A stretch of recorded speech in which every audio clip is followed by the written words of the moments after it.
Sometimes we are tested not to show our weakness, but to discover our strength.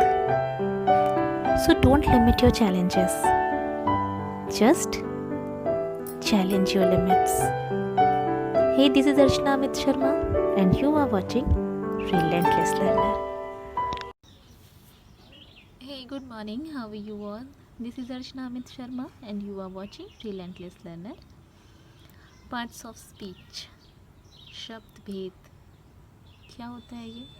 देखिए, आज मेरे पास कनिष्का जी हैं यहाँ पे, देखा? इनके बारे में मैंने यहाँ पे कुछ सेंटेंस लिखे हैं. Kanishka is a small girl, she is 9 years old, she goes market with her sister is also very wise. Kanishka and her sister play on the playground. Hurrah, Kanishka won today. एक छोटा सा व्याख्यान, एक छोटी सी स्पीच कनिष्का के बारे में मैंने यहाँ पे लिखी है. अब देखिए, हर एक शब्द का, जितने भी सेंटेंस लिखे, हर एक शब्द का अलग अलग मतलब है. लाइक कनिष्का का अपना अलग मतलब है. कनिष्का से हमें नाम का पता चल रहा है. स्मॉल, छोटी है ना, पता चला. She, we are talking about Kanishka, and without taking her name we know we are talking about her. She is 9 years old, she goes market, वो बाजार जाती है. विथ हर सिस्टर, अपनी सिस्टर के साथ. Her sister is also very wise, उसकी बहन भी बहुत बुद्धिमान है. Kanishka and her sister play on the playground. Hurrah, Kanishka won today. अब देखिए, सेंटेंस जितने भी लिखे, हर एक वर्ड का अपना अलग यूज़ है, अपना अलग मतलब है ना. ये जो अलग अलग यूज़ है, अलग अलग मतलब है, ये डिवाइड किया गया है ना. इनका डिवीज़न किया, इनका क्लासिफिकेशन किया गया है, इनको क्लासिफाइड किया हुआ है. इनको जहाँ पे क्लासिफिकेशन किया गया है, ठीक है, उसे ही हम पार्ट्स ऑफ स्पीच कहते हैं. तो today we are going to discuss about parts of speech, शब्द भेद. So what is parts of speech? A sentence is made up of a group of words and each word is classified according to its use or work. This classification is called parts of speech. यही जो वर्गीकरण है, जो पढ़ने की सुविधा के लिए हमने शब्दों का वर्गीकरण किया है, वही parts of speech होता है.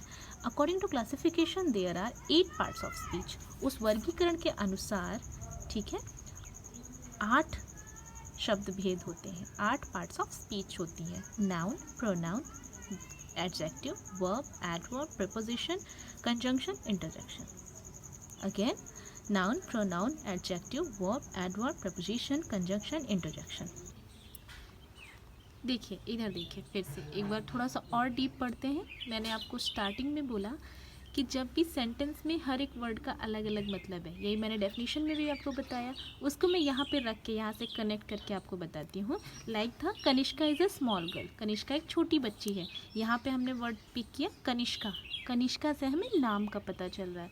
तो वो सारे शब्द जिससे हमें किसी भी चीज़ का, किसी व्यक्ति वस्तु के नाम का पता चलेगा, वो नाउन में रखे जाएंगे. उनका वर्गीकरण किया गया है और वो नाउन में रखे गए हैं. दूसरा है शी. शी है प्रोनाउन, ठीक है. प्रोनाउन क्या होता है? देखिए, प्रोनाउन वर्ड का अगर आप मतलब देखिए तो PRO, प्रो का मतलब ही होता है के स्थान पर. प्रो का हिंदी मीनिंग होता है के स्थान पर. तो प्रोनाउन, नाउन के स्थान पे, समझ गए. दूसरी बात, मैंने शी इज़ 9 years old मैंने बोला था, यहाँ पे शी का हम लोगों ने बात किया. Kanishka is a small girl, Kanishka एक छोटी बच्ची है. स्मॉल उसकी एडजेक्टिव है, उसकी विशेषता है कि वो छोटी है. कोई भी वर्ड, लंबा, छोटा, बड़ा, बुज़ुर्ग, जो भी उसकी खूबसूरत, जो भी उसकी क्वालिटी होगी, एडजेक्टिव में रख दिया, ठीक है. गो और प्ले वर्ब होता है, एक्टिविटी. सेंटेंस में वो वर्ड, वो कोई भी वर्ड जिससे किसी भी एक्टिविटी का पता चले, लाइक जाना या खेलना या कोई भी एक्टिविटी, टहलना. इन वर्ड्स जिनसे एक्टिविटी का पता चलता है, वो वर्ब में रखे जाते हैं, उन्हें हम वर्ब बोलते हैं. Very slow, both walk very slowly, बहुत धीरे चलती हैं दोनों. वॉक करती हैं लेकिन बहुत धीरे करती हैं. उस एक्टिविटी को जो क्वालिफाई करता है, उस एक्टिविटी की जो वर्ड विशेषता बताता है, वो हमारा एडवर्ब होता है ना. वर्ब को जो क्वालिफाई करे. उसके बाद मैंने बोला Kanishka and her sister play on the play ground. अब एंड और ऑन को देखिए, ठीक है.